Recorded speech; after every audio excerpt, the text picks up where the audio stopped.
ദൈവവുമായിട്ടുള്ള നമ്മുടെ ബന്ധമാണ് നമ്മുടെ വിശ്വാസത്തിന്റെ കാതലെങ്കിൽ ഈ വിശ്വാസത്തിൽ നമ്മൾ അനുദിനം വളരണം എന്നാണ് പരിശുദ്ധ പിതാവ് വിശ്വാസ വർഷത്തിലൂടെ ലക്ഷ്യമാക്കിയത്.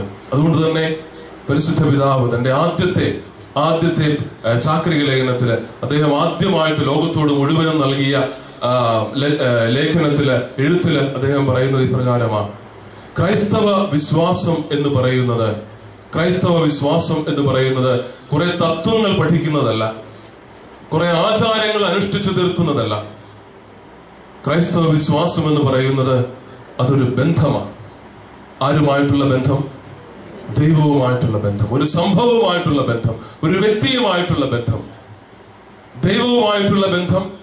ആ ദൈവം എനിക്ക് വേണ്ടിയിട്ട് തന്നെ പൂർണ്ണമായിട്ടും തന്റെ ഏകപുത്രൻ, യോഹന്നാൻ ശ്ലീഹ പറയുന്ന പോലെ തന്റെ ഏകപുത്രനെ നൽകുവാൻ തക്ക വിധം ദൈവം അത്രമാത്രം എന്നെ സ്നേഹിച്ചു എന്നുള്ളൊരു തിരിച്ചറിവാണ്.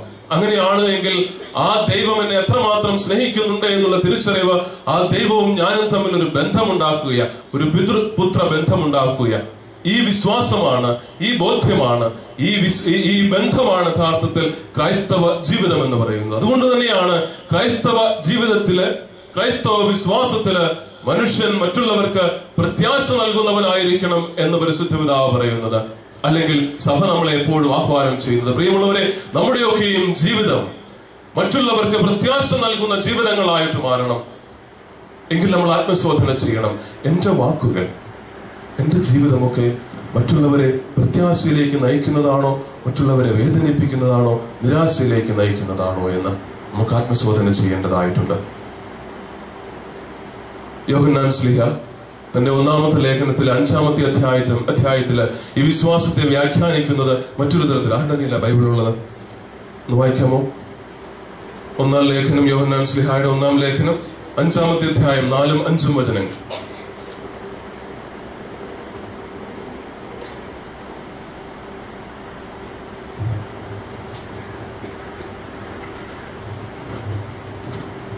വായിച്ചു. 1-ാം ലേഖനം 5-ാമത്തെ അധ്യായം 4-5 വചനങ്ങൾ. എന്തെന്നാൽ ദൈവത്തിൽ നിന്ന് ജനിച്ച ഏവനും ലോകത്തെ കീഴടക്കുന്നു. ലോകത്തിന്മേലുള്ള വിജയം ഇതാണ് നമ്മുടെ വിശ്വാസം. യേശു ദൈവപുത്രനാണെന്നും വിശ്വസിക്കുന്നവനല്ലാതെ മറ്റാരാണ് ലോകത്തെ ജയിക്കുന്നത്? മതി, ഒന്നുകൂടെ വായിക്കാമോ ആ ഭാഗം? എന്തെന്നാൽ ദൈവത്തിൽ നിന്ന് ജനിച്ച ഏവനും ലോകത്തെ കീഴടക്കുന്നു. നമുക്കൊന്നിച്ചൊന്ന് പറഞ്ഞാലോ? ദൈവത്തിൽ നിന്ന് ജനിച്ച ഏവനും ലോകത്തെ കീഴടക്കുന്നു. തുടർന്ന് ലോകത്തിന്മേലുള്ള വിജയം ഇതാണ് നമ്മുടെ വിശ്വാസം. ലോകത്തിന്മേലുള്ള വിജയം ഇതാണ്. എന്താണത്? നമ്മുടെ വിശ്വാസം. ലോകത്തിന്മേലുള്ള വിജയം ഇതാണ് നമ്മുടെ വിശ്വാസം. തുടർന്ന് യേശു ദൈവപുത്രനാണെന്ന് വിശ്വസിക്കുന്നവനല്ലാതെ മറ്റാരാണ് ലോകത്തെ ജയിക്കുന്നത്? യേശു ദൈവപുത്രനാണ് എന്ന് വിശ്വസിക്കുന്നവനല്ലാതെ മറ്റാരാണ് ലോകത്തെ ജയിക്കുന്നത്? നമ്മുടെ വിശ്വാസം ഇതാണ്. എന്താണ് നമ്മുടെ വിശ്വാസം? ലോകത്തെ നാം ജയിച്ചിരിക്കുന്നു എന്നുള്ളതാണ് നമ്മുടെ വിശ്വാസം എന്ന് പറയുന്നത്. എങ്കിൽ ഈ വിശ്വാസം നമുക്ക് സ്വന്തമാകുന്നത് എപ്പോഴാണ്? യേശു ദൈവപുത്രനാണ് എന്ന് നമ്മൾ ഏറ്റുപറയുമ്പോ, വിശ്വസിക്കുമ്പോ, അത് നമ്മുടെ ജീവിതത്തിൽ നമ്മൾ സ്വന്തമാക്കുമ്പോ.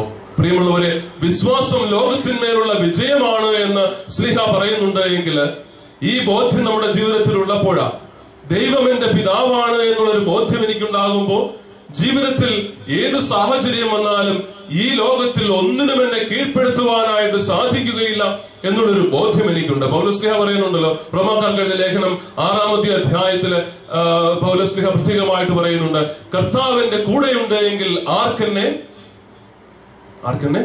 പൂരിപ്പിച്ചു. കർത്താവിന്റെ കൂടെയുണ്ടെങ്കിൽ ആർക്കെന്നെ തോൽപ്പിക്കാൻ കഴിയും? ആർക്കെന്നെ കീഴടക്കാൻ കഴിയും? ആർക്കും കീഴടക്കാൻ കഴിയും. ഈ ലോകത്തിൽ ഒരു ശക്തിക്കും ദൈവം എന്റെ കൂടെയുണ്ട് എങ്കിൽ എന്നെ കീഴടക്കാൻ കഴിയുകയില്ല എന്നുള്ളൊരു ബോധ്യമാണ് നമ്മുടെ വിശ്വാസം എന്ന് പറയുന്നത്. കാരണം ദൈവം അത്രമാത്രം എന്നെ സംരക്ഷിക്കുന്നുണ്ട് എന്നുള്ളൊരു ബോധ്യം, ദൈവം എന്റെ പിതാവാണ് എന്നുള്ളൊരു ബോധ്യം. ഈ വിശ്വാസത്തിൽ, ഈ ബോധ്യത്തിൽ വളരുവാനായിട്ട് നമുക്ക് സാധിക്കുക എന്നുള്ളതാണ് പ്രിയമുള്ളവരെ ക്രൈസ്തവരായിരിക്കുക എന്ന് പറഞ്ഞാൽ അതിന്റെ അർത്ഥം. ക്രൈസ്തവരായിരിക്കുക എന്ന് പറഞ്ഞാൽ അതിന്റെ അർത്ഥം ദൈവം എന്റെ പിതാവാണ് എന്നുള്ളൊരു ബോധ്യം. പ്രിയമുള്ളവരെ, ഈ ഒരു ബോധ്യത്തിലേക്കാണ് ഈശോ മിശിഹ നമ്മളെ നയിക്കുന്നത്. അവൻ ഈ ലോകത്തിലേക്ക് കടന്നു വരുന്നത് തന്റെ രക്ഷണീയ കർമ്മമൊക്കെ പൂർത്തീകരിച്ചുകൊണ്ട് നമ്മളെ രക്ഷിച്ചു എന്ന് പറയുമ്പോൾ അതിന്റെ അർത്ഥം ഇതാ: യഥാർത്ഥത്തിൽ ഏദൻ തോട്ടത്തിൽ ദൈവം മനുഷ്യന് നൽകിയ ഏറ്റവും വലിയ സമ്മാനമാണ് ദൈവത്തോട് കൂടെ ആയിരിക്കുക എന്ന് പറയുന്നത്, അല്ലെ? ദൈവം മനുഷ്യനെ സൃഷ്ടിച്ചത് എവിടെയാണ് പാർപ്പിക്കുവാനായിട്ട് കൊണ്ടുവരുന്നത്? എവിടെയാ? ഏദൻ തോട്ടത്തിൽ, പറുദീസായാണ് നമ്മൾ പറയുന്നത്, അല്ലെ? പറുദീസയുടെ പ്രത്യേകത എന്തായിരുന്നു? പറുദീസയുടെ പ്രത്യേകത എന്താ? അത് മാത്രമേ ഉണ്ടായിരുന്നുള്ളൂ അവിടെ. ഏതാ? കേട്ടില്ല. സ്വാതന്ത്ര്യം ഉണ്ടായിരുന്നു, ദൈവത്തിന്റെ സാന്നിധ്യം ഉണ്ടായിരുന്നു, പിന്നെന്താ ഉണ്ടായിരുന്നത്? കേൾക്കുന്നില്ല, ഏതാണ്ടൊക്കെ സ്വരം മാത്രമേ കേൾക്കുന്നുള്ളൂ, വ്യക്തമായിട്ടൊന്നും കേൾക്കും. പിന്നെന്താ ഉണ്ടായിരുന്നത്? സമാധാനം, സന്തോഷം. ഇതൊന്നും ഞാൻ ബൈബിളിൽ കണ്ടിട്ടില്ല. ഉണ്ടോ? നിങ്ങൾ വായിച്ച ബൈബിളിലുണ്ടോ? ഞാൻ വായിച്ചു കേട്ടത് അവിടെ 4 അരുവികൾ ഉണ്ടായിരുന്നു, ധാരാളം മരങ്ങളുണ്ടായിരുന്നു, എല്ലാത്തരം വൃക്ഷങ്ങൾ അവിടെ ഉണ്ടായിരുന്നു, എല്ലാത്തരം മൃഗങ്ങൾ അവിടെ ഉണ്ടായിരുന്നു, നല്ല ഫലപുഷ്ടമായിട്ടുള്ള എല്ലാത്തരം ഫലങ്ങൾ, അതൊക്കെ ഞാൻ കണ്ടത്. സമാധാനവും സന്തോഷവും ഒന്നും ഞാൻ കണ്ടില്ല. അവിടെ ഉണ്ടായിരുന്നോ? പക്ഷെ അവിടെ ഒന്നുണ്ടായിരുന്നു ഇതിനോടൊക്കെ ചേർത്ത്, മറ്റൊന്ന് എന്തായിരുന്നു? അത് ദൈവത്തിന്റെ സാന്നിധ്യം. ഒരുപക്ഷെ ആക്കുന്നത് ഈ മരങ്ങളും ഈ ഫലങ്ങളും ഈ മൃഗങ്ങളും ഈ ഫലഭൂഷ്ഠതയും ഒന്നുമല്ല, മറിച്ച് ദൈവത്തിന്റെ സാന്നിധ്യമായിരുന്നു. അതുകൊണ്ടാണ് ദൈവത്തിന്റെ ഹിതത്തിന് വിരുദ്ധമായിട്ട് പ്രവർത്തിച്ച മനുഷ്യൻ എവിടെയാ പോയി ഒളിക്കുന്നത്? എവിടെ പോയി ഒളിച്ച്? ആ മരത്തിന്റെ ചുവട്ടിൽ പോയി ഒളിക്കുക, മരത്തിന്റെ മറവിൽ പോയി ഒളിക്കുക. കാരണം ഇന്നലെ വരെ ഈ പറുദീസായിൽ ദൈവം ഇറങ്ങി വരുമ്പോൾ വചനത്തിൽ വായിക്കുന്നുണ്ട്, സായാഹ്നങ്ങളിൽ ദൈവം ഉലാത്താനായിട്ട് ഇറങ്ങി വരും മനുഷ്യനോടൊപ്പം. ഇവൻ തന്റെ മകനാണ്, മകളാണെന്നുള്ള ബോധ്യമുള്ളതുകൊണ്ട്, അവനോട് കൂടെ ആയിരിക്കാൻ ദൈവം ആഗ്രഹിക്കുന്നതുകൊണ്ട് അവൻ ഇറങ്ങി വരും. ഇറങ്ങി വരുമ്പോ ഈ മനുഷ്യനോടൊപ്പം ദൈവം ഉലാത്തുകയാണ്, വചനത്തിൽ നമ്മൾ വായിക്കുന്നുണ്ട്. പക്ഷെ ഇന്ന് വന്നു കഴിഞ്ഞപ്പോ മനുഷ്യനെ കാണുന്നില്ല, അവനെ കാണുന്നില്ല. ദൈവം ചോദിക്കുകയാ, ആദം നീ എവിടെയാ? ആദം നീ എവിടെയാ? ദൈവം എന്താ ചോദിച്ചത്? ആദം നിന്റെ അവസ്ഥ ഇപ്പൊ എന്താ എന്നാണ് ചോദിച്ചത്. അങ്ങനെയാകാം. പിന്നെന്തായിരിക്കും? ശരിയാ, നിന്റെ അവസ്ഥ ഇപ്പൊ എന്താ? ഇന്നലെ വരെ നീ എന്റെ കൂടെ ഉണ്ടായിരുന്നു, ഞാൻ ഇറങ്ങി വരുമ്പോ നീ എന്റെ കൂടെ ഉണ്ടായിരുന്നു. നമ്മളൊക്കെ പണ്ട് പള്ളിക്കൂടത്തിൽ പഠിച്ചുകൊണ്ടിരുന്ന സമയത്ത് അച്ചാച്ചനും അമ്മച്ചിയും ഒക്കെ നമുക്ക് സ്ലേറ്റും പുസ്തകമൊക്കെ മേടിച്ചെന്ന് വെച്ചും പറയും, സ്കൂളിൽ പോകുന്നതിന് കുഴപ്പമില്ല, ഇത് കൊണ്ടുപോകും, പുതിയ സാധനമാണ്. പക്ഷെ ഉരുണ്ട് വീണോ തല്ലുകൂടിയോ ഇത് പൊട്ടിച്ചിട്ട് പറഞ്ഞിട്ടില്ല. എങ്ങനെ പറഞ്ഞിട്ടുണ്ട്? പല പ്രാവശ്യം എന്നോടും പറഞ്ഞിട്ടുണ്ട്, അങ്ങനെ പറഞ്ഞിട്ടുണ്ട്. പക്ഷേ ആരോടെങ്കിലും വഴക്ക് കൂടിയോ കല്ലിൽ തട്ടിയോ ഉരുണ്ട് വീണ് സ്ലേറ്റ് പൊട്ടിച്ചിട്ട് തിരിച്ച് വീട്ടിലേക്ക് വരുമ്പോ വാതിക്കെ അച്ചാച്ചനോ അമ്മച്ചിയോ ഉണ്ടെങ്കിൽ നമ്മൾ സ്വാഭാവികമായിട്ട് എന്ത് ചെയ്യും? ആ അടുക്കള വാതിലേക്കൂടെ ആയിരിക്കും സ്വാഭാവികമായിട്ട് വരുന്നത്, അല്ലെ? അടുക്കള. കാരണം നമുക്ക് ചെയ്യരുതെന്ന് പറഞ്ഞ കാര്യം ചെയ്തിട്ട് വരുമ്പോ മുഖത്ത് നോക്കാനായിട്ട് സ്വാഭാവികമായിട്ടും ബുദ്ധിമുട്ടുണ്ടാകും. കിട്ടുന്ന അടി മേടിക്കണ്ടല്ലോ എന്ന് വിചാരിച്ചിട്ടും കൂടെ. ആദ്യം ചെയ്തത് ഇത്രയേ ഉള്ളൂ. തമ്പുരാൻ പറഞ്ഞ വചനത്തിന് വിരുദ്ധമായിട്ട് ജീവിതത്തിൽ പ്രവർത്തിച്ചു കഴിഞ്ഞപ്പോ അവൻ ഇറങ്ങി വരുമ്പോ അവന്റെ മുമ്പിൽ നിൽക്കാനായിട്ട് അവന് യോഗ്യതയില്ലെന്ന് തോന്നുകയാ, ഭയം തോന്നുകയാ. അവൻ അടുക്കള വാതിലിന് പുറകിൽ പോയെന്ന് മാത്രമേ ഉള്ളൂ. അവിടെ ദൈവം ചോദിക്കുന്നത്, ആദം നീ എവിടെയാ? നീ ഏത് മരത്തിന്റെ പിന്നിൽ പോയി ഒളിച്ചിരിക്കുന്നതാണോ തമ്പുരാൻ ചോദിക്കുന്നത്? അല്ല, അവൻ ചോദിക്കുന്നത്, നീയും ഞാനും തമ്മിലുള്ള ബന്ധത്തിൽ ഇപ്പോ നിന്റെ സ്ഥാനം എവിടെയാ? നീയും ഞാനും തമ്മിലുള്ള ബന്ധത്തിൽ നിന്റെ സ്ഥാനം എവിടെയാ? അതാ ദൈവം ചോദിക്കുന്നത്. ഇന്നലെ വരെ നീ എന്റെ കൂടെ ആയിരുന്നുവെങ്കിൽ ഇന്ന് നിന്റെ സ്ഥാനം എവിടെയാ? നിന്റെ സ്ഥാനം? ആ മരത്തിന്റെ പിന്നിലാ, മരത്തിന്റെ പുറകിലാ. നിനക്ക് എന്റെ കൂടെ വരാനായിട്ട് സാധിക്കുന്നില്ല. 2 മക്കളുടെ കഥ ഈശോ മിശിഹ പറയുന്നുണ്ടല്ലോ. എല്ലാവിധ സൗകര്യങ്ങളും നൽകി ഒരു അപ്പൻ 2 മക്കളെ വളർത്തിക്കൊണ്ട് വന്നപ്പോൾ ഇളയ മകൻ വിചാരിച്ചത് തനിക്ക് ഒരുപക്ഷെ ഇതിനേക്കാൾ സന്തോഷം മറ്റെവിടെയെങ്കിലും ആയിരിക്കുന്നു വിചാരിച്ചുകൊണ്ട് കിട്ടിയ ഓഹരിയും വാങ്ങിയിട്ട് അവൻ പോവുകയാണ്. പക്ഷെ പന്നിക്കൂട്ടി കടന്നപ്പോഴാണ് അവൻ തിരിച്ചറിയുന്നത് പിതാവിനോട് കൂടെ ആയിരിക്കുന്നതിന്റെ മഹത്വം എന്താണെന്ന് തിരിച്ചറിയുകയാണ്. അവിടുന്ന് അവൻ എഴുന്നേറ്റ് തിരിച്ചു വന്നു കഴിയുമ്പോൾ പിതാവിനോട് അവൻ ഏറ്റുപറയുന്നുണ്ട്, നിന്റെ പുത്രനായിട്ട് സ്വീകരിക്കുവാനായിട്ട് ജീവിക്കുവാനായിട്ട് ഇനി എനിക്ക് യോഗ്യതയില്ല. പക്ഷേ എന്റെ ജീവിതം ഇവിടെ ആയിരുന്നപ്പോഴാ സന്തോഷകരമായിരുന്നത്. എനിക്ക് ഏറ്റവും സന്തോഷം കിട്ടുമെന്ന് വിചാരിച്ചുകൊണ്ട് ഞാൻ സ്വന്തമാക്കി കടന്നുപോയിട്ടുള്ള അല്ലെങ്കിൽ സ്വന്തമാക്കുവാനായിട്ട് ആഗ്രഹിച്ചിരുന്ന വഴികളിലൊന്നും എനിക്ക് സമാധാനവും സന്തോഷവും കിട്ടിയില്ല. പ്രിയമുള്ളവരെ, ജീവിതത്തിൽ നമുക്ക് ഏറ്റവും അധികം സന്തോഷം ഉണ്ടാകുന്ന എപ്പോഴാണ്? എന്ത് കാര്യമാണ് ഉദ്ദേശിക്കുന്നത് ഞങ്ങൾക്ക് മനസ്സിലായത്. അല്ല, ജീവിതത്തിൽ ഒത്തിരിയേറെ കാര്യങ്ങളുണ്ട് നമ്മളെ സന്തോഷിപ്പിക്കുന്ന കാര്യം, അല്ലേ? ഒത്തിരിയേറെ കാര്യങ്ങളുണ്ട്. ഇന്നലെ ഒരു അപ്പനും അമ്മയും കൂടെ പറഞ്ഞ ഒരു കാര്യം ഇതാണ്. അവരുടെ മകളുടെ മൂത്ത മകളുടെ വിവാഹം നിശ്ചയിച്ചു. വളരെ സന്തോഷമായിട്ടൊരു കാര്യം. അവരുടെ ജീവിതത്തിൽ ഒത്തിരിയേറെ കാത്തിരുന്ന ഒരു കാര്യമാണ്. ഈ സന്തോഷം എത്ര നാൾ നിലനിൽക്കും? എത്ര നാൾ നിലനിൽക്കും? ഞങ്ങൾക്ക് ഇത് ഏറ്റവും വലിയ സന്തോഷമാണ് ജീവിതത്തിന്റെ എന്ന് പറഞ്ഞുകൊണ്ട് ഈ ദമ്പതികൾ, ഈ അപ്പനും അമ്മയും പറയുന്നുണ്ട്, ഒരു 2 വർഷം കഴിയുമ്പോൾ അവരുടെ ജീവിതത്തിൽ എന്തെങ്കിലും കുഴപ്പമുണ്ടാവും എന്നുള്ളത് കൊണ്ടല്ല, പക്ഷെ ഈ സന്തോഷവും അവരുടെ ജീവിതത്തിൽ ഏറ്റവും വലിയ സന്തോഷമായിട്ട് എന്ന് നിലനിൽക്കാറുണ്ടോ? ഇല്ല. നമുക്ക് നല്ലൊരു ഉടുപ്പ് കിട്ടിയാൽ, അല്ല ഉടുപ്പല്ല, സാരിയോ ബ്ലൗസോ ഉടുപ്പ് എന്തോ ആയിക്കൊള്ളട്ടെ, അത് കിട്ടിയാൽ വലിയ സന്തോഷമാണെന്ന് നമ്മൾ വിചാരിക്കും. പക്ഷെ ആ സന്തോഷം എപ്പോ വരെ നിലനിൽക്കും? കുറച്ചുകൂടെ നല്ല ഒന്ന് നമ്മൾ മറ്റാരെങ്കിലും കൊടുത്തിരിക്കുന്നത് ഇട്ടിരിക്കുന്നത് കാണുമ്പോൾ അതുവരെയല്ലേ സാധാരണഗതിയിൽ ഉണ്ടാവുക. പ്രിയമുള്ളവരെ, ചിന്തിച്ച് നോക്കിക്കേ, ഈ ലോകത്തിൽ നമുക്ക് സന്തോഷം നൽകുന്നതാണ് എന്ന് നമ്മൾ കരുതുന്ന ഏത് കാര്യവും നമ്മൾ എടുത്തു വെച്ച് നോക്കിക്കോളൂ. അതൊക്കെ നമുക്ക് സന്തോഷം നൽകും. പക്ഷെ അതൊക്കെ നൽകുന്ന സന്തോഷം കുറെ സമയത്തേക്ക് മാത്രമാണ്. ശരിയല്ലേ? അതൊന്നും വേണ്ട, അതൊന്നും മോശമാണെന്നുള്ള അർത്ഥത്തിലല്ല പറയും. പക്ഷെ അതൊക്കെ നമുക്ക് നൽകുന്ന സന്തോഷം കുറച്ച് സമയത്തേക്ക് മാത്രമാണെന്ന് തിരിച്ചറിവ് എങ്കിൽ യഥാർത്ഥത്തിലുള്ള സന്തോഷം എന്താണ് എന്ന്, എന്റെ ജീവിതത്തിൽ നിലനിൽക്കുന്ന സന്തോഷവും സമാധാനവും ആശ്വാസവും കിട്ടുന്നത് എവിടെയാണ് എന്ന് തിരിച്ചറിയുവാനായിട്ടും കൂടെ എന്നെ പ്രേരിപ്പിക്കേണ്ടതായിട്ടുണ്ട്. വേണ്ടേ? അവിടെയാണ് കർത്താവിന്റെ വചനം നമ്മളെ പഠിപ്പിക്കേണ്ടത്. ഉത്ഥാനം ചെയ്ത് സ്വർഗീയ പിതാവിന്റെ അടുത്തേക്ക് പോകുന്നതിന് മുമ്പ് ശിഷ്യരെ വിളിച്ചിരുത്തി കർത്താവ് പറയുകയാണ്, ഞാൻ പോകുന്നു, പക്ഷെ ഞാൻ പോകുമ്പോ എന്റെ സമാധാനം ഞാൻ നിങ്ങൾക്ക് തന്നിട്ട് പോകുന്നു. ലോകം തരുന്നത് പോലെയല്ല എന്റെ സമാധാനം. കാരണം എന്റെ സമാധാനത്തിന്റെ പ്രത്യേകത എന്താ? ആർക്കും എടുത്തു മാറ്റാൻ കഴിയാത്ത സമാധാനമാണ്.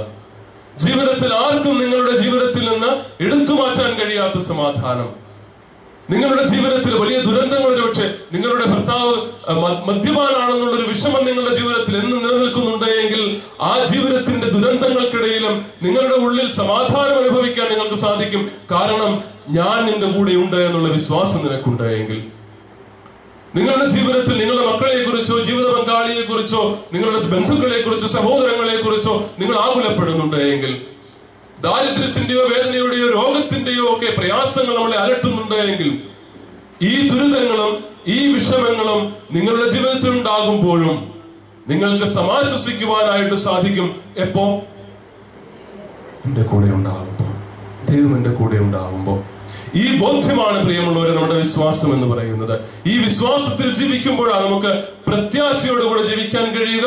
മറ്റുള്ളവർക്ക് നമ്മുടെ ജീവിതം പ്രത്യാശ നൽകുന്ന ജീവിതമായിട്ടും മാറ്റുവാനായിട്ട് സാധിക്കുന്നത്.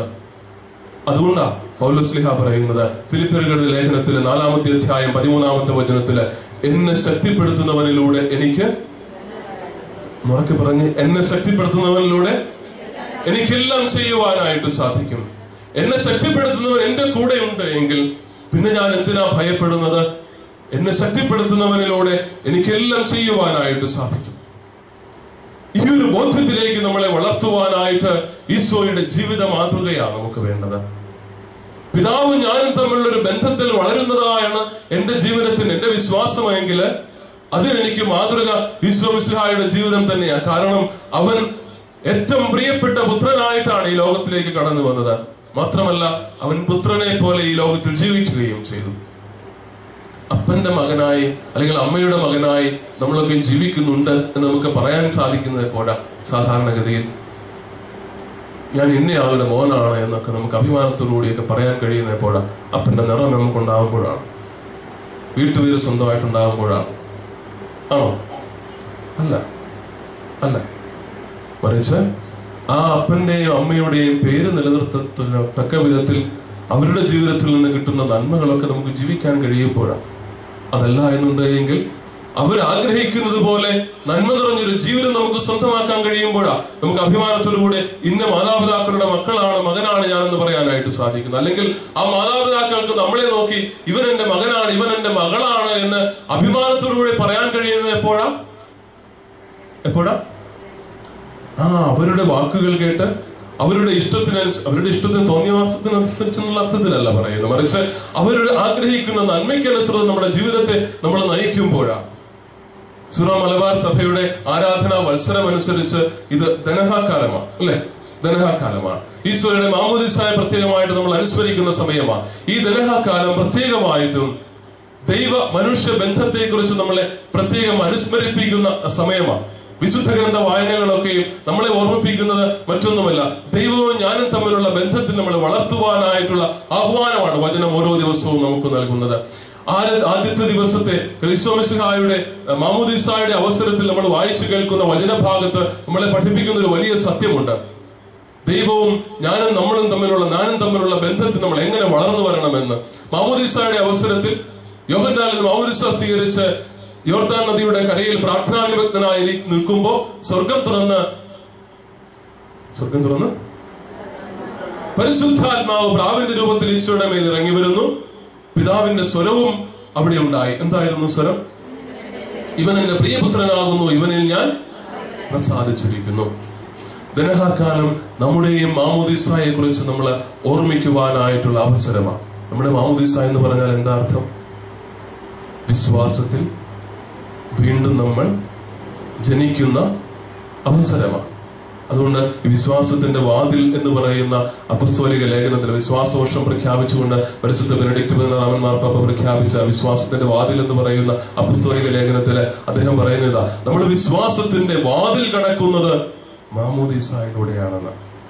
വിശ്വാസ ജീവിതത്തിലേക്ക് നമ്മൾ പ്രവേശിക്കുന്നത് മാമോദീസായിലൂടെയാണ്. അവിടെ നമ്മൾ ഏറ്റുപറയുന്നത് എന്താ? ഞാൻ ദൈവത്തിന്റെ മകനാണ്, മകൾ. വിശ്വാസം, മാമോദീസ നമ്മുടെ വിശ്വാസ ജീവിതത്തിന്റെ ആരംഭമാണ് എന്ന് പറയുന്നതിന്റെ അർത്ഥം എന്താണ്? മാമോദീസ പങ്കെടുത്തിട്ടില്ലേ? മാമോദീസ നൽകുന്ന ക്രമത്തിൽ പങ്കെടുത്തിട്ടില്ലേ? ഉണ്ട്. അവിടെ എന്താ സംഭവിക്കുന്നത്? മാമോദീസ നൽകി, മാമോദീസ തൊട്ടിയിൽ ജലം കൊണ്ടും തൈലം കൊണ്ടും അഭിഷേകം നൽകിയതിനു ശേഷം മാമോദീസ സ്വീകരിച്ച ഈ കുഞ്ഞിനെയും തലതൊട്ടപ്പനെയും തലതൊട്ടമ്മയെയും ഒക്കെ വിളിച്ചുകൊണ്ട് കാർമികൻ നേരെ മധുബഹായുടെ മുമ്പിൽ പോയി നിൽക്കും, അല്ലെ? അവിടെ പോയി നിന്നുകൊണ്ട് കാർമികൻ ആഹ്വാനം ചെയ്യും. മാമോദീസ സ്വീകരിച്ച് ദൈവ മകനായി അല്ലെങ്കിൽ ദൈവത്തിന്റെ മകളായി തീർന്നിരിക്കുന്ന ഈ കുഞ്ഞിനോട് ചേർന്ന് നമുക്ക് ദൈവത്തെ മാമോദീസായിൽ പങ്കെടുത്തിട്ടുള്ളവരെ ഓർത്തു നോക്കിക്കുക. ദൈവത്തെ സ്തുതിക്കാം, പിന്നെ ദൈവത്തെ നന്ദി പറയാം, പിന്നെ മഹത്വപ്പെടുത്താം. അച്ഛൻ പറയുന്ന ഒറ്റ കാര്യമുള്ളൂ, അല്ലെ? മാമോദീസ സ്വീകരിച്ച ഈ കുഞ്ഞിനോട് ചേർന്ന് നമുക്ക് ദൈവത്തെ പിതാവേ എന്ന് വിളിക്കാം. അങ്ങനെ പറയും, ശരിയല്ലേ? അല്ലെങ്കിൽ നീ മാമോദീസ നൽകുന്ന അവസരത്തിൽ ഒന്ന് പോയി ശ്രദ്ധിച്ചു നോക്കണം.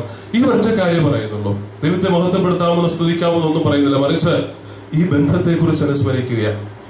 പിതാവേ എന്ന് വിളിക്കാമെന്ന്. മാമോദീസ സ്വീകരിച്ചത് വഴിയായിട്ട് നീ ദൈവത്തിന്റെ മകനായി മകളായി തീർന്നിരിക്കുന്നുവെന്ന് ഈ കുഞ്ഞിനെ ബോധ്യപ്പെടുത്തുവാൻ പ്രിയമുള്ള തലതൊട്ടപ്പനും തലതൊട്ടമ്മയും ജീവിക്കുവാനായിട്ട് ബാധ്യസ്ഥതയുണ്ട്, കടമയുണ്ട് എന്ന് ഓർമ്മിപ്പിക്കത്തക്ക വിധത്തിൽ കാർമികൻ പറയുക. മാമോദീസ സ്വീകരിച്ച് ഈ കുഞ്ഞിനോട് ചേർന്ന് നമുക്ക് ദൈവത്തെ പിതാവേ എന്ന് വിളിച്ച് പ്രാർത്ഥിക്കാം. എന്നിട്ടാ സ്വർഗസ്ഥനായ ഞങ്ങളുടെ പിതാവേ എന്ന് വിളിച്ച് പ്രാർത്ഥിക്കുന്നത് മാമോദീസയുടെ അവസരത്തിൽ കൂദാശയിലെ പങ്കുചേരുമ്പോൾ നമുക്ക് അറിയാവുന്നതാണ്. കാരണം മാമോദീസയുടെ അവസരത്തിൽ ഈശോയുടെ മാമോദീസായിൽ സ്വർഗം തുറന്നിറങ്ങി ഇവരെന്റെ പ്രിയപുത്രനാണ് എന്ന് ദൈവപിതാവ് പറഞ്ഞുവെങ്കിൽ മാമോദീസ തൊട്ടിയിൽ മാമോദീസ പൊങ്ങുന്ന അവസരത്തിൽ നമ്മുടെ മേൽ സ്വർഗത്തിൽ നിന്ന് ഈ സ്വരം ഉണ്ടാവുന്നുണ്ട്. ഏത് സ്വരം? ഇവനെന്റെ പ്രിയപുത്രനാണ്, ഇവനെന്റെ പ്രിയപുത്രിയാണ്, ഇവളിൽ ഞാൻ സംപ്രീതനായിരിക്കുന്നുവെന്ന്. ഈശോ മിശിഹായുടെ മേൽ ഈ സ്വരം വീണ്ടും നമ്മൾ കേൾക്കുന്നുണ്ട്. എപ്പോഴാണെന്നറിയാവോ? എപ്പോഴായിരുന്നു? രൂപാന്തരീകരണ സമയത്ത് താബോർ മലയിൽ വെച്ച് വീണ്ടും കർത്താവ് ഈശോ മിശിഹായുടെ മേൽ സ്വർഗം തുറന്ന ഈ സ്വരം കേൾക്കുന്നുണ്ട്. ഇവൻ എന്റെ പ്രിയപുത്രനാകുന്നു, നിങ്ങൾ ഇവനെ ശ്രവിക്കുവിനെന്ന്. കാരണം ഇവന്റെ വചനം എന്റെ വചനമാണ്, നിങ്ങൾ ഇവനെ ശ്രവിക്കുവിനെന്ന്. അതായത് മാമോദീസയുടെ അവസരത്തിൽ ഈശോയെ കുറിച്ച് സ്വർഗീയ പിതാവ് പറഞ്ഞത് ഇവൻ എന്റെ പ്രിയപുത്രനാണ്, ഇവനിൽ ഞാൻ സംപ്രീതനായിരിക്കുന്നു, എന്റെ വചനം പൂർത്തീകരിക്കുന്നവനാണ് ഇവൻ എന്ന് പറഞ്ഞുവെങ്കിൽ രൂപാന്തരീകരണത്തിന്റെ സമയത്തും ഈശോ മിശിഹായെ നോക്കിക്കൊണ്ട് സ്വർഗീയ പിതാവിന് പറയുവാനായിട്ട് സാധിക്കും. എന്ത്? ഇവൻ എന്റെ പ്രിയപുത്രനാണ്, ഇവനിൽ ഞാൻ സംപ്രീതനാണ് എന്ന്. മാമോദീസയുടെ അവസരത്തിൽ നമ്മളെ നോക്കിയും സ്വർഗീയ പിതാവ് പറഞ്ഞ വചനം ഇതാ: ഇവൻ എന്റെ പ്രിയപുത്രനാണ്, പ്രിയപുത്രിയാണ്, ഇവളിൽ ഞാൻ സംപ്രീതനാണ് എന്ന്. ഇന്ന് തമ്പുരാൻ കർത്താവ് ഇവിടെ ഒരു രൂപാന്തരീകരണം ഉണ്ടാവുകയാണ് എങ്കിൽ നമ്മളെ ഓരോരുത്തരെയും നോക്കിയിട്ട് ഈ വചനം വീണ്ടും ആവർത്തിക്കുമോ? ആവർത്തിക്കാൻ തമ്പുരാന് സാധിക്കുമോ? ആത്മാർത്ഥതയുണ്ടെങ്കിൽ, അവന്റെ വചനം ആത്മാർത്ഥതയുള്ള വചനമാണ് എങ്കിൽ അവൻ ആദ്യത്തെ ഭാഗം ആവർത്തിക്കുമെന്നുള്ള കാര്യം ഉറപ്പാ. ഏത് ഭാഗമാ? ഇവൻ എന്റെ പ്രിയപുത്രിയാണ്, പ്രിയപുത്രനാണ് എന്നുള്ള കാര്യം തമ്പുരാൻ തീർച്ചയായിട്ടും ആവർത്തിക്കും. പക്ഷേ എനിക്ക് പ്രിയപ്പെട്ട പുത്രനാണ്, ഇവനിൽ ഞാൻ സംപ്രീതനാണ് എന്ന് നമ്മളെ നോക്കിയിട്ട് തമ്പുരാൻ പറയാനായിട്ട് സാധിക്കുമോ? എന്നോട് ഉത്തരം പറയണ്ട, പറയാൻ സാധിക്കുമോ? ആത്മശോധന ചെയ്താൽ മതി, തമ്പുരാനോട് മാത്രം ഉത്തരം പറഞ്ഞാൽ മതി. മാമോദീസായുടെ അവസരത്തിൽ ദൈവത്തിന്റെ മകനായി മകളായിട്ട് ജീവിക്കുവാനായിട്ടുള്ള കടമ ഏറ്റെടുത്തുകൊണ്ട്, അല്ലെങ്കിൽ അതിനുള്ള സൗഭാഗ്യം ലഭിച്ചിട്ട് ദൈവത്തിന്റെ അനുഗ്രഹങ്ങളൊക്കെ പ്രാപിച്ച് ദൈവത്തിന്റെ മക്കളെ പോലെ ജീവിക്കുവാനായിട്ടുള്ള വിളിയാണ് യഥാർത്ഥത്തിൽ വിശ്വാസത്തിന്റെ വിളിയെങ്കിൽ അതിനുള്ള മാതൃക, ഉത്തമ മാതൃക ഈശോ മിശിഹായുടെ ജീവിതം തന്നെയാണ്. 12-ാമത്തെ വയസ്സിൽ ദേവാലയത്തിൽ അവനിരുന്ന് പ്രാർത്ഥിക്കുന്ന, അല്ലെങ്കിൽ മറ്റു വേദശാസ്ത്രികൾ തർക്കിച്ചുകൊണ്ടിരിക്കുന്ന അവസരത്തിൽ അപ്പനും അമ്മയും വന്ന് അന്വേഷിക്കുക, നീ എവിടെയായിരുന്നു, എന്തിനാ ഞങ്ങളെ വിഷമിപ്പിച്ചതെന്ന്. എന്താ അവന്റെ മറുപടി? ഞാൻ എന്റെ സ്വന്തം ഇഷ്ടം നോക്കി പോകേണ്ടവനല്ല ഞാൻ, മറിച്ച് ഞാൻ എന്റെ പിതാവിന്റെ കാര്യങ്ങളിൽ വ്യാപൃതനായിരിക്കേണ്ടവനാണ് എന്ന് 12-ാമത്തെ വയസ്സിൽ അവൻ തന്നെ തന്നെയും തന്റെ മാതാപിതാക്കളെയും ബോധ്യപ്പെടുത്തുന്നുണ്ട് എങ്കിൽ വീണ്ടും വർഷങ്ങൾക്ക് ശേഷം സമരിയാക്കാരി സ്ത്രീയോട് കിണറ്റിൻകരയിൽ ഇരുന്ന് സമ്മതിച്ചതിന് ശേഷം, സംസാരിച്ചതിന് ശേഷം ശിഷ്യന്മാർ അവന് ഭക്ഷണം കൊണ്ടു കൊടുക്കുമ്പോ അവനെന്താ അവരോട് മറുപടി പറയുന്നത്? നിങ്ങളറിയാത്ത ഭക്ഷണം എനിക്കുണ്ട്. എന്താ ആ ഭക്ഷണം? എന്റെ പിതാവിന്റെ ഇഷ്ടം നിറവേറ്റുന്നതാ, എന്റെ പിതാവിന്റെ ഇഷ്ടം നിറവേറ്റുന്നതാ എന്റെ ഭക്ഷണമെന്ന്. മരണത്തിന്റെ അവസരത്തിലും മരണവേദന ഉണ്ടാകുമ്പോഴും കർത്താവ് ആവർത്തിക്കുന്ന വചനം മറ്റൊന്നുമല്ല, ഇത് തന്നെയാ. എന്താ വചനം? എന്റെ ഇഷ്ടമല്ല, നിന്റെ ഇഷ്ടം നിറവേറട്ടെ. പിതാവിന് പ്രിയപ്പെട്ട പുത്രൻ എങ്ങനെയാ ജീവിക്കേണ്ടതെന്ന് അവൻ കാണിച്ചു തരികയാ. എന്നിട്ട് തന്നെ ജീവിതം തന്നെ പൂർണ്ണമായിട്ടും അർപ്പിക്കുമ്പോ അവൻ പറയുന്ന ഇത്ര മാത്രമേ ഉള്ളൂ: പിതാവേ, അങ്ങേ തൃക്കരങ്ങളിൽ എന്റെ ആത്മാവിനെ ഞാൻ സമർപ്പിക്കുന്നു. നിന്റെ ഹിതമനുസരിച്ചുകൊണ്ട് ജീവിക്കുവാനായിട്ട്, പ്രിയപ്പെട്ട പുത്രനായിട്ട് ജീവിക്കുവാനായിട്ട് നീ എന്നെ തിരഞ്ഞെടുത്ത് അഭിഷേകം ചെയ്തുവെങ്കിൽ എന്റെ ജീവിതം പൂർണ്ണമായിട്ടും ഞാൻ നിനക്ക് നൽകിക്കൊണ്ട് എന്നെ തന്നെ ഞാൻ സമർപ്പിക്കുമ്പോൾ തീർച്ചയായിട്ടും യോഹന്നാൻ ശ്ലീഹ കൂടുതലായിട്ട് അതിനെക്കുറിച്ച് എഫെസ്യർക്കാരുടെ ലേഖനത്തിൽ വീണ്ടും പറയുന്നുണ്ട്. അതുകൊണ്ട് തന്നെ തന്നെ പൂർണ്ണമായിട്ടും അവൻ നൽകിയതുകൊണ്ട്, ദൈവത്തിന്റെ ഹിതമനുഷ്ഠിച്ചതുകൊണ്ട് അവനെ ദൈവം മഹത്വപ്പെടുത്തി എന്നാ പറയുക, അല്ലെ? അവനെ ദൈവം മഹത്വപ്പെടുത്തി, എല്ലാ സൃഷ്ടികൾക്കും ഉപരിയായിട്ടുള്ള സ്ഥാനം അവന് നൽകി എന്നാ പറയുക. ഈശോ മിശിഹായുടെ ജീവിതത്തിന്റെ മാതൃക പ്രിയപുത്രനായി പ്രിയപുത്രിയായിട്ട് ജീവിക്കുവാൻ വിശ്വാസത്തിൽ നമുക്കും മാതൃകയായിട്ട് മാറണം. പ്രിയമുള്ളവരെ, വിശ്വാസികളാണ് നമ്മൾ എന്ന് നമ്മൾ അഹങ്കരിക്കുകയോ അഭിമാനിക്കുകയോ ചെയ്യുമ്പോഴും ഈ വിശ്വാസം നമുക്ക് നൽകുന്ന ഉത്തരവാദിത്വത്തെ കുറിച്ച് നമ്മൾ മറന്നു പോകാതിരിക്കേണ്ടതായിട്ടുണ്ട്. ഈശോ നമുക്ക് വെറുതെ ഒരു മാതൃക നൽകുക മാത്രമായിരുന്നില്ല, മറിച്ച് നമുക്ക് എപ്പോഴെങ്കിലും ഈ ദൈവപുത്ര സ്ഥാനത്തിന് കുറവ് സംഭവിക്കുന്നുണ്ടെങ്കിൽ, ദൈവത്തിന്റെ ഹിതത്തിന് വിരുദ്ധമായിട്ട് ജീവിക്കുന്നത് വഴിയായിട്ട് ആദത്തിനും ഹവ്വായ്ക്കും ഒക്കെ സംഭവിച്ചതുപോലെ ദൈവത്തിന്റെ പുത്രസ്ഥാനത്തിന്, പുത്രീസ്ഥാനത്തിന് അനർഹരായിട്ട് എപ്പോഴെങ്കിലും തീരുന്നുണ്ടെങ്കിൽ അവൻ വീണ്ടും നമ്മളെ ദൈവത്തിന്റെ പുത്രരാക്കി തീർക്കുകയാ ചെയ്യുക. എഫെസ്യർക്കാരുടെ ലേഖനത്തിലെ 1-ാമത്തെ അധ്യായം 4-5 വചനങ്ങളിൽ പ്രത്യേകമായിട്ടും പൗലോസ് ശ്ലീഹ നമ്മളെ ഓർമ്മിപ്പിക്കുന്നതാ. ഒന്ന് വായിക്കാമോ വചനം? എഫെസ്യർക്കാരുടെ ലേഖനം 1-ാമത്തെ അധ്യായം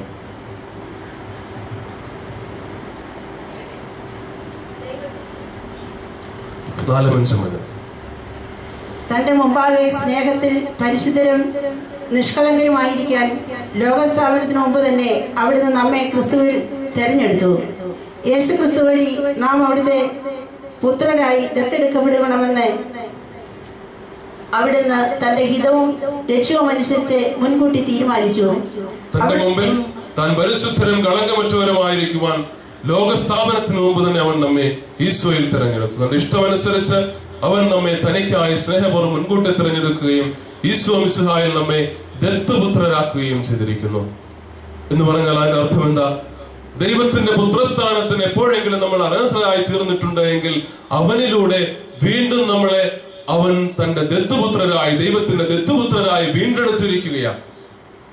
നമുക്ക് നഷ്ടപ്പെട്ടിട്ടുള്ള പുത്രസ്ഥാനം ദൈവം വീണ്ടും നമുക്കായിട്ട് നൽകിയിരിക്കുന്നു ഈശോ മിശിഹായിലൂടെ. എങ്കിൽ എന്റെ കുറവുകൾക്കും എന്റെ പോരായ്മകൾക്കും തന്റെ ജീവിതത്തിലൂടെ പരിഹാരം ചെയ്തുകൊണ്ട് എനിക്ക് നഷ്ടപ്പെട്ട സൗഭാഗ്യം അവൻ വീണ്ടെടുത്തു തന്നിരിക്കുകയാണ്. ഈ പുത്രസ്ഥാനത്തിലേക്കാണ് ഓരോ ദിവസവും ഈശോ മിശിഹാ നമ്മെ സ്വീകരിക്കുന്നത്. ഓരോ വിശുദ്ധ കുർബാന അർപ്പിക്കുമ്പോഴും നമ്മളെ കർത്താവ് വിശ്വസിച്ച് ആഹ്വാനം ചെയ്യുന്നത് ഈ പുത്രസ്ഥാനത്തിലേക്ക് നമ്മളെ വീണ്ടും സ്വീകരിച്ചുകൊണ്ട് ജീവിക്കുവാൻ വേണ്ടിയിട്ടാണ്. ദൈവത്തിന്റെ മകനാണ്, മകളാണ് നീ എന്നുള്ള ബോധ്യത്തോടു കൂടെ ജീവിക്കുവാനായിട്ട് നമ്മളെ അവിടുന്ന് പ്രാപ്തരാക്കുകയാണ്. ഓരോ ദിവസവും നമ്മൾ സ്വീകരിക്കുന്ന കൂദാശകൾ, ഓരോ ദിവസവും നമ്മൾ സ്വീകരിക്കുന്ന കൂദാശകൾ ഈ ദൈവപുത്ര സ്ഥാനത്തിന് നമ്മളെ ഓരോ ദിവസവും അർഹരാക്കി തീർക്കുകയാണ്. റോമാക്കാർക്ക് എഴുതിയ ലേഖനം 8-ാമത്തെ അധ്യായം 15-16 വചനം, അതും കൂടെ നമുക്ക് വായിക്കാം.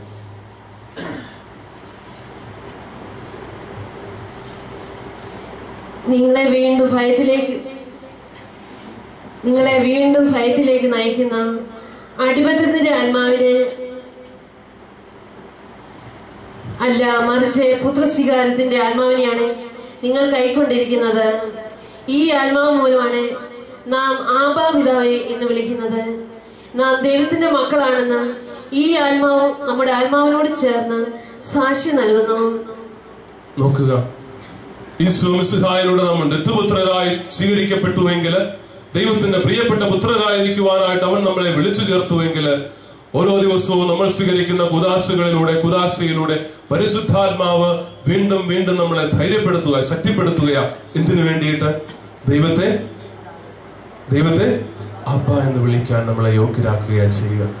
നമ്മുടെ കുറവുകൾക്കും അപ്പുറം അവൻ എടുത്തു കളഞ്ഞുകൊണ്ട് നമ്മളെ ദൈവത്തിന്റെ മക്കളായിട്ട് ജീവിക്കുവാനായിട്ടുള്ള യോഗ്യത. നിങ്ങളെ ഭയത്തിലേക്ക് നയിക്കുന്ന അടിമത്തത്തിന്റെ ആത്മാവിനെ അല്ല നിങ്ങൾ സ്വീകരിച്ചിരിക്കുന്നത്, മറിച്ച് പുത്രസ്വീകാര്യത്തിന്. നിങ്ങൾ എപ്പോഴും ദൈവത്തിന്റെ മക്കളാണ് എന്ന് നിങ്ങളെ നിരന്തരം ബോധ്യപ്പെടുത്തിക്കൊണ്ടിരിക്കുന്ന ദൈവത്തിന്റെ ആത്മാവിനെയാണ് നിങ്ങൾ സ്വീകരിച്ചിരിക്കുന്നത്. ഈ ആത്മാവാണ് നമ്മളെ ദൈവത്തെ പിതാവേ എന്ന് വിളിക്കാൻ നിരന്തരം പ്രേരിപ്പിക്കുന്നത്. തുടർന്നും ആ അധ്യായത്തിന്റെ അവസാന ഭാഗത്ത് ശ്രീഹ വീണ്ടും നമ്മളെ ഓർമ്മിപ്പിക്കുന്നുണ്ട്. ശരിയായി പ്രാർത്ഥിക്കേണ്ടത് എന്താണ് എന്ന് നിങ്ങൾക്ക് അറിഞ്ഞുകൂടാത്തപ്പോഴും ഉള്ളിന്റെ ഉള്ളിലിരുന്നു കൊണ്ട് ആത്മാവ് നെടുവീർപ്പുകളോടുകൂടെ നമുക്ക് വേണ്ടിയിട്ട് പ്രാർത്ഥിക്കുന്നുണ്ട്. എന്താണ് ആത്മാവ് പ്രാർത്ഥിക്കുന്നത്? എന്താ ആത്മാവ് പ്രാർത്ഥിക്കുന്നത്? ശ്രീഹ അത് പറയുന്നില്ല. എന്തായിരിക്കും ഈ ആത്മാവ് പ്രാർത്ഥിക്കുന്നത്? നമുക്ക് എങ്ങനെയാണ് പ്രാർത്ഥിക്കേണ്ടതെന്ന് അറിയുന്നില്ല. ആ അവസരത്തിൽ ഉള്ളിന്റെ ഉള്ളിലിരുന്നു കൊണ്ട് ആത്മാവ് നെടുവീർപ്പുകളോടുകൂടി നമുക്ക് വേണ്ടിയിട്ട് പ്രാർത്ഥിക്കുകയാണ്. എന്താ പ്രാർത്ഥിക്കുന്നത്? എന്തായിരിക്കും പ്രാർത്ഥിക്കുന്നത്? നമ്മുടെ കുഞ്ഞിന്റെ അസുഖം മാറണമേ എന്ന്, നമ്മുടെ വീട് പണി പൂർത്തിയാക്കാനായിട്ട് സാധിക്കണമേ എന്ന്, രോഗം കുറവ്, നമ്മുടെ ജീവിതത്തിൽ ജോലിയില്ലാത്ത അവസ്ഥയിൽ നമ്മൾ രക്ഷിക്കണമേ എന്ന്, ഇതൊക്കെയല്ലേ പരിശുദ്ധാത്മാവ് പ്രാർത്ഥിക്കുന്നത്? അല്ലെ? ആണെന്ന് തോന്നുന്നില്ലേ? ഇല്ല, പരിശുദ്ധാത്മാവ് അത്ര കൊച്ചാകത്തില്ല എന്ന് നമുക്കറിയാം, അല്ലെ? ഇതുപോലെ ഇതൊന്നും കൊച്ചു കാര്യങ്ങളല്ല. ഓരോരുത്തർ അനുഭവിക്കുന്നവർക്ക് അറിയത്തുള്ളൂ ഇതൊക്കെ എന്തുമാത്രം വലിയ കാര്യങ്ങളാണ് എന്ന്. പക്ഷേ പരിശുദ്ധാത്മാവ് ഈ കാര്യങ്ങൾ ഓരോന്നും എടുത്തു വെച്ചല്ല നമുക്ക് വേണ്ടി പ്രാർത്ഥിക്കുന്നത്, മറിച്ച് അവൻ പ്രാർത്ഥിക്കുന്ന ഒന്ന് മാത്രമേ ഉള്ളൂ. ഉള്ളിന്റെ ഉള്ളിൽ നിന്ന് നെടുവീർപ്പുകളോടുകൂടി നമുക്ക് വേണ്ടിയിട്ട് ആത്മാവ് പ്രാർത്ഥിക്കുന്നത് എന്താ? നീ എന്ത് പ്രാർത്ഥിക്കണം? ദൈവത്തെ പിതാവേ അബ്ബ എന്ന് വിളിച്ച് പ്രാർത്ഥിക്ക്. നീ ദൈവത്തെ പിതാവേ എന്ന് വിളിക്ക്, ആത്മാർത്ഥതയോടുകൂടെ വിളിക്ക്. അങ്ങനെ വിളിക്കുമ്പോ നിനക്കെന്തുണ്ടാവും? പൗലോസ് ശ്ലീഹാ പറഞ്ഞതുപോലെയുള്ളൊരു ബോധ്യമുണ്ടാവും. കർത്താവിന്റെ കൂടെ ഉണ്ട് എങ്കിൽ ആർക്കെന്നെ തോൽപ്പിക്കാൻ കഴിയും?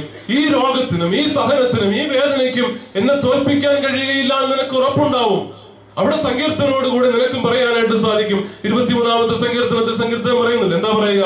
കർത്താവിന്റെ ഇടയനാകുന്നു, അതുകൊണ്ട് എനിക്കൊന്നിനും മുട്ടുണ്ടാവുകയില്ല. മരണത്തിന്റെ താഴ്വരയിൽ കൂടെ ഞാൻ നടക്കേണ്ടി വന്നാലും ഞാൻ ഒരു കാലത്തും ഭയപ്പെടുകയില്ല. കാരണം ദൈവം എന്റെ കൂടെയുണ്ട്, അവൻ എന്റെ പിതാവാണ്.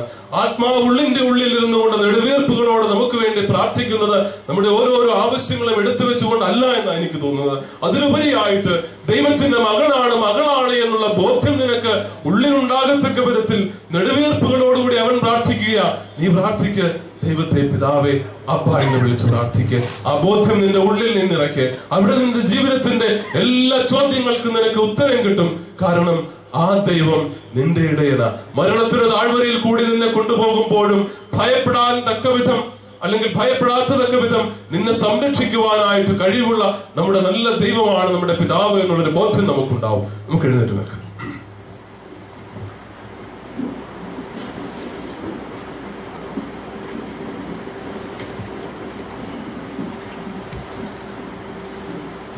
പിതാവായ ദൈവത്തിന്റെ അനന്തമായ സ്നേഹത്തെക്കുറിച്ചുള്ള ബോധ്യം നമ്മുടെ ഹൃദയത്തിൽ നമുക്കുണ്ടാവട്ടെ. നമ്മുടെ കണ്ണുകൾ അടച്ച് നമുക്ക് പ്രാർത്ഥിക്കാം.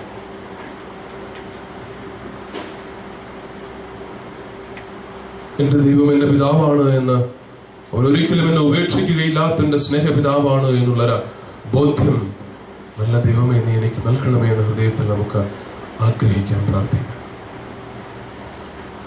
നീ എന്റെ കൂടെയുണ്ട് എങ്കിൽ ഈ ലോകത്തിലെ ഒന്നിനും എന്നെ തോൽപ്പിക്കാനായിട്ട് കഴിയുകയില്ല എന്നുള്ളൊരു ബോധ്യം എനിക്കുണ്ട്. സ്ലീഹായുടെ കൂടെ ഞാൻ ഇവറ്റ് പറയുന്നു, കർത്താവിന്റെ കൂടെയുണ്ട് എങ്കിൽ ആർക്കെന്നെ തോൽപ്പിക്കാൻ കഴിയും? ആർക്കെന്നെ തോൽപ്പിക്കാൻ കഴിയും? എന്നെ ശക്തിപ്പെടുത്തുന്നവരിലൂടെ എനിക്കെല്ലാം ചെയ്യാൻ കഴിയുമെന്നുള്ള ബോധ്യം നല്ല ദൈവമേ എനിക്ക് നൽകണമേ. പിതാവേ, നിന്റെ തൃക്കരങ്ങളിൽ പൂർണ്ണമായിട്ടും എന്നെ സമർപ്പിച്ചുകൊണ്ട് ഞാൻ പ്രാർത്ഥിക്കുന്നു. നീയാണ് എന്റെ ഇടയൻ, നീയാണ് എന്റെ സംരക്ഷകൻ, എന്റെ ജീവിതത്തിൽ എപ്പോഴും എന്നെ പരിപാലിക്കണം.